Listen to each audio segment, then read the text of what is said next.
Assalamualaikum warahmatullahi wabarakatuh. Jumpa lagi dengan saya di channel Korean Chong, dan kali ini kita akan unboxing sebuah smartphone mid range yaitu Poco F6. Wah, ini gokil banget sih. Dan seperti biasanya saya belinya online ya, ini gokil sih. Dan langsung saja kita ke unboxingnya. Let's go. Oke, ini dia box paketan kita kali ini dan langsung saja kita bongkar ya.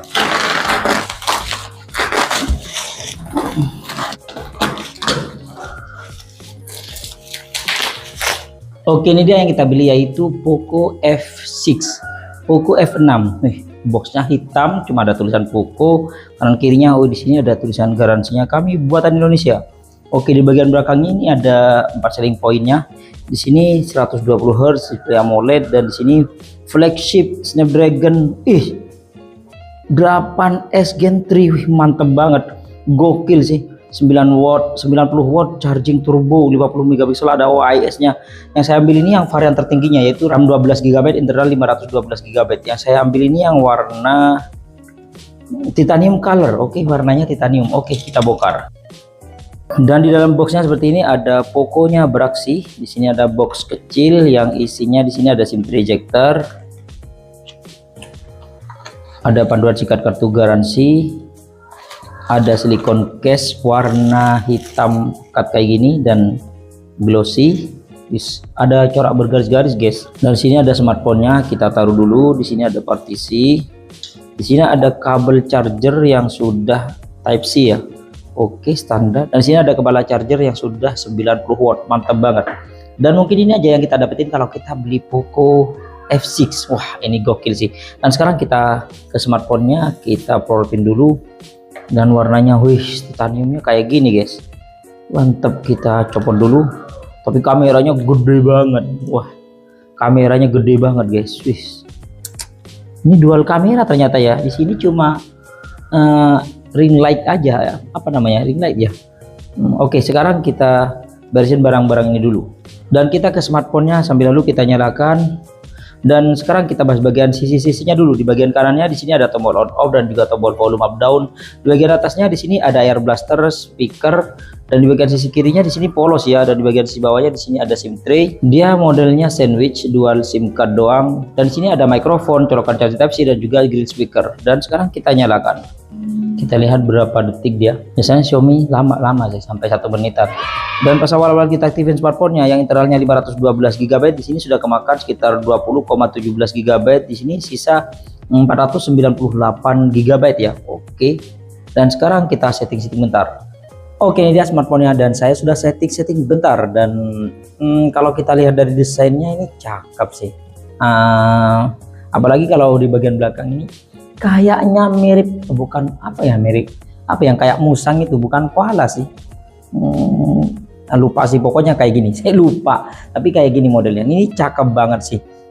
Karena tapi saya nggak sukanya itu dia kamera bumpnya gede banget. Ini mungkin ya biar nggak sama dengan yang lain, tapi banyak yang mirip kayak gini sih. Oke, dan sekarang kita bahas bagian variannya dulu. Ini sebenarnya ada 2 varian, ada yang F6 biasa yang harganya 5 jutaan, atau yang varian F6 Pro yang harganya sekitar 8 jutaan ya. Dan untuk varian yang F6 biasa ini ada RAM 8 GB, internal 256 GB yang dijual dengan harga 4.749.000. Ada yang RAM 12 GB, internal 512 GB yang dijual dengan harga 5.249.000. Tapi saya dapatin sekitar 4.750.000 ya. Ya, ini gokil sih, potongan dari Tokopedia itu banyak banget sih, bahkan jutaan. Dan untuk varian warnanya ini ada beberapa varian warna, ada yang black, green, dan titanium. Yang saya ambil ini yang warnanya titanium ya. Karena mau yang green sudah kosong waktu di toko ini ya. Dan sekarang kita bahas bagian bodinya. Bodinya ini masih menggunakan plastik ya, dan remnya ini masih menggunakan plastik. Dan untuk layarnya ini menggunakan layar AMOLED yang sudah 68 juta warna ya, yang ukurannya itu 6,67 inch, resolusinya sudah 1,5K ya, yaitu 1220 kali 2712 pixel. Untuk rasionya 20:9, refresh rate-nya sudah 120 Hz standar, dan untuk kecerahannya bisa sampai 2400 nit di bawah terik matahari, terang banget ya. Dan untuk proteksinya dia sudah menggunakan Corning Gorilla Glass Victus. Keren banget. Dan dia juga mendukung HDR10, Dolby Vision, dan juga memiliki IP64 yang tahan percikan air dan juga debu. Bahkan kalau kena air pun sih aman ya. Dan untuk keamanannya dia ada 2 keamanan. Yang pertama itu yaitu in display fingerprint, yang kedua itu face unlock.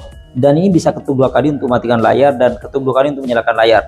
Wih, face unlocknya cepat guys. Wih, 1 2 mantap banget. Kita tes fingerprintnya. Wih, cepat banget guys. Oke, dalam keadaan mati. Wih, mantap, cepat banget. Dan untuk Androidnya dia menggunakan Android 14, interface-nya menggunakan HyperOS.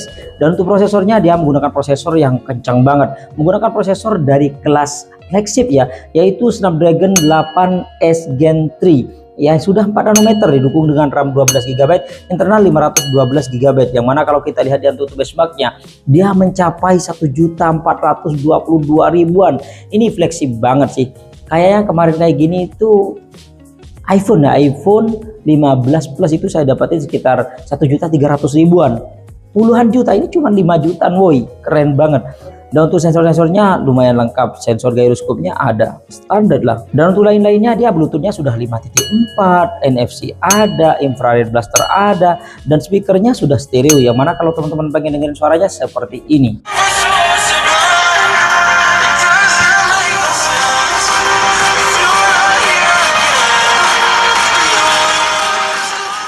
Dan sekarang kita bahas bagian baterainya. Baterainya dia berkapasitas 5000 mAh yang didukung dengan charger 90 watt yang mendukung sampai pengecasan power delivery 3.2 yang katanya bisa diklaim dalam waktu 35 menit bisa full sampai 100% ya. Dan kalau kita lihat di setting baterainya di sini memang ada beberapa fitur tambahan, kayak di sini pengen ngisinya dengan cepat banget bisa pakai di sini, dan di sini juga bisa ngatur suhunya ya, mau berapa persen. Misalkan di sini kalau kita mau di bawah 20%, ini pengisian cepat, pengisian standar, pokoknya banyak. Dan ketika kita coba buat nonton YouTube selama 1 jam, dia baterainya cuma berkurang 8%, bukan cuma sih, 8% itu lumayan banyak.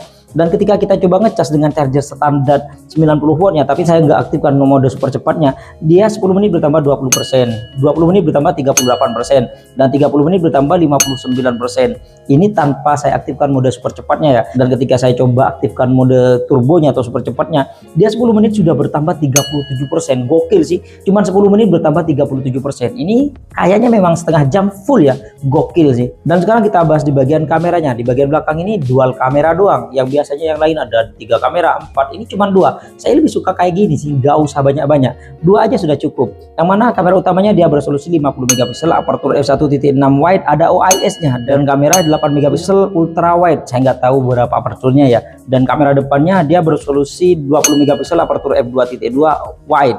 Dan kalau kita lihat di setting kameranya, di sini ada mode 1 kali, bisa 0,6 kali, 1 kali, dan dia bisa ngezoom sampai, kalau foto biasanya sampai 10 kali. Tapi kalau video dia di sini ya, di videonya kita bisa atur evo-nya, keren sih. Ini evo-nya bisa kita stabilin di 0 pertengahan. Ini bisa ngatur pencahayaan sih biar lebih fokus, enggak berganti-ganti ya. Ini keren sih. Dan di sini perekamannya bisa sampai 60 fps atau 4K 60 fps, gokil sih. Tapi kalau di kamera depannya dia bisa 1080p 60 fps ya. Dan di sini nggak ada mode makronya karena kameranya cuma ultra wide ya. Dan di sini ada mode dokumen, yang mode dokumen ini keren banget sih. Membuat moto kayak gini, misalkan kita pengen mentokin kotak, ini sangat membantu sih menurut saya. Apalagi ada dokumen yang penting pengen kita foto. Nah, tanpa mode dokumen nggak akan jadinya kotak kayak gini sebagus ini ya. Dan di sini juga ada mode pro, yang mode pro-nya itu bisa kita gunakan video atau foto ya. Dan di mode fotonya ini ada yang keren. Kalau kita gunakan di sini ada kamera bantu. Kamera bantunya itu keren banget. Misalkan kita mau potret pakai HP ini tapi dikontrol dengan HP lain, itu bisa, keren banget sih ada sini. Cuma nggak ada mode makronya aja ya. Sini ada mode potret, mode malam hari, dan lainnya. Di lainnya ada mode 50 megapiksel, panorama, film pendek, gerak lambat, selang waktu, dan pencahayaan panjang. Dan untuk perekaman video dan fotonya kita akan tes di ruangan terbuka. Let's go. Oke, ini dia perekaman kamera belakang dari Redmi Poco F6 ya. Kalau di layar anteng banget. Kita coba buat ngezoom, dia mentok di 6 kali doang. Kalau kita jalan dia masih stabil karena ada OIS-nya. Kita balikin, tapi sayangnya nggak bisa ganti ke ultra wide ya. Kita coba buat lari. Ini saya rekamnya siang hari, jam setengah 1 siang. Bagaimana kestabilannya teman-teman bisa lihat sendiri sih, untuk kualitas suara, warna, dan juga kestabilannya. Oke, ini dia yang ultra wide 30 fps 1080p ya. Kita coba buat lari. Bagaimana kestabilannya? Kita ganti ke yang 60 fps. Dan ini dia yang 60 fps. Wih, masih stabil guys, masih anteng banget di layar. Cuma kalau yang ultrawide gak bisa 60 fps, apalagi yang 4K. Kita coba buat lari yang 60 fps. Wih, cakep. Ini dia yang 4K 30 fps ya. Kita coba buat lari lagi. Kita ganti. Ini yang 60 fps 4K. Kita coba buat lari. Wih, gimana? Dan ini dia perekaman kamera depan 1080p. Warnanya cakep loh. 30 fps. Kita ganti gini. Tapi sayangnya SDR-nya nggak sekeren di Poco M6 Pro ya. Soalnya di sana itu langitnya kelihatan biru-birunya. Kita coba buat lari. Wih, anteng goy. Dan perekaman kamera depannya bisa sampai 60 fps. Kita coba buat lari. Masih anteng. Oke, sekarang kita coba rekam ini dengan mode Pro ya. Seharusnya akan kelihatan kayak gitu. Ini perekaman kamera atau videonya dengan mode Pro yang kita bisa atur ISO-nya. Nah, kalau auto kayak gini, kok malah cahayanya redup ya. Kalau redup kayak gini biasanya lebih terang sih. Nah, ini kalau kita gunakan kamera depan tuh malah putih semua. Seharusnya itu ada warna langitnya biru-biru gitu ya. Oke, ini dia perekaman kamera belakang dari Poco F6. Wih, udah terang banget, ini tajam, minim noise guys. Wih, keren banget sih. Dan kalau kita coba putar ke wajah kayak gini ya, teman-teman bisa nilai sendiri untuk kualitas kameranya kalau malam-malam kayak gini. Oh ya, kemarin tadi saya belum ngetes fokusnya ya. Kita coba fokusnya. Wih, cepet loh, padahal ini low light ya, malam-malam kayak gini. Dan ini dia ultrawide-nya, wis masih terang ya dan anteng banget. Tuh, apalagi di sini yang cahayanya lebih terang. Di sini aja yang standar. Ini kita putar ke wajah kayak gini. Dan ultrawide ini juga bisa di zoom ya 2 kali. Zoom, wis cakep. Dan ini dia perekaman kamera depannya menggunakan 60 fps. Lebih gelap ya, kita gunakan yang 30 fps saja. Dan ini dia yang 30 fps. Perbedaannya sih jauh ya. Kalau kamera belakangnya kita coba juga nanti. Dan ini dia yang 60 fps, 30 fps. Dan untuk hasil fotonya sih cakep sih. Baik kamera depannya, HDR-nya ini mantap banget sih. Dan mode portraitnya juga lumayan dramatis ya. Oke, kebiasaan background itu masih kelihatan. Kamera belakangnya cakep loh. Mode portraitnya juga cakep banget, malah rapi banget ya. Sampai di rambut itu rapi banget. Dan ultrawide-nya juga cakep banget, lebar luas banget ya. Dan kamera ultrawide-nya dan dengan kamera wide-nya itu mirip sih warnanya. Dan untuk zoom-nya dia bisa sampai 10 kali ya, standar. Dan kalau kita gunakan malam-malam, kamera depannya minim noise, cakep, terang juga sih. Dan kalau kita gunakan mode portraitnya ya kurang lebih sama. Dan kalau kita gunakan ultrawide-nya ini terang banget loh. Ini terang loh.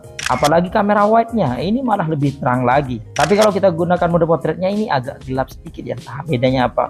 Kalau kita gunakan kamera mode malam dengan autonya ini bedanya jauh banget sih. Baik kamera depan, kamera belakangnya, wide dan ultrawide-nya yang paling kerasa ya. Ini ultrawide-nya ini kerasa banget sih perbedaannya.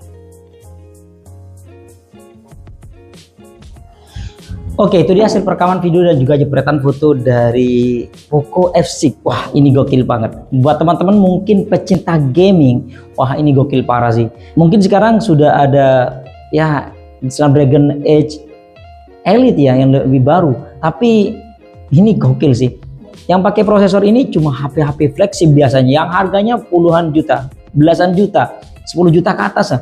Nah, ini malah HP mid range harganya cuma 5 juta, bahkan kalau kita beli online harganya cuma 4 jutaan ya.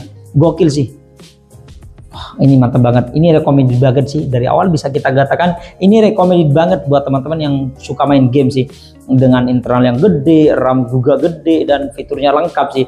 Tapi tetap ada kekurangan dan kelebihannya. Oke, kita bahas di bagian kelebihannya. Yang pertama kelebihannya pastinya karena dia menggunakan prosesor Snapdragon Edge S Gen 3. Yang kedua chargernya sudah 90 watt. Dan yang ketiga dia layarnya sudah 1,5K. Dan itu aja mungkin kelebihannya ya. Kalau lain-lain misalkan kameranya ber-OIS standar, apalagi harganya 5 juta. Yang 3 jutaan ada, bahkan yang 1-2 jutaan itu sudah ada OIS-nya ya. Kalau speaker stereo stereo standar, banyak yang stereo, tapi ini lumayan gak dominan bagian bawah ya.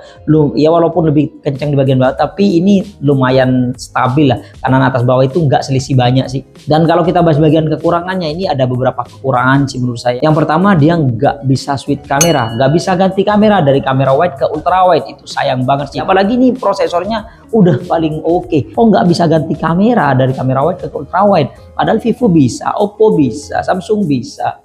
Ada apa dengan Xiaomi ini? Yang kedua, dia agak ada makronya. Ya, dia nggak ada mode makronya, tapi menurut saya ini bukan kekurangan, tapi saya hitung aja ada kekurangannya. Karena smartphone lain itu ada makronya. Ya mungkin buat estetikan aja, mau trade bunga atau apa. Dan yang ketiga, dia bodinya plastik guys, plastik. Yang lainnya sudah menggunakan aluminium. Yang ada garis antenanya ini malah masih menggunakan plastik. Tapi overall menurut saya sih gokil banget sih, walaupun di sini masih plastik, gak ada mode makronya dan gak ada SD card, ini standar. Cuma yang disayangkan itu kok nggak bisa pindah kamera, padahal banyak tren sekarang yang menggunakan kamera 0,5 atau 0,6 pindah ke kamera wide. Tapi ya udahlah gitu aja. Tapi overall selain itu, wah ini gokil parah sih. Dan mungkin ini aja sih unboxing kita kali ini. Terima kasih buat teman-teman yang sudah mampir di channel kami. Jangan lupa yang baru berlangganan silahkan tekan tombol subscribe. Kalau suka di like, kalau nggak suka diabaikan saja. Sampai jumpa di video unboxing berikutnya. Assalamualaikum warahmatullahi wabarakatuh. Samsung S23 Ultra Q aja masih menggunakan Snapdragon 8 Gen 2 ya.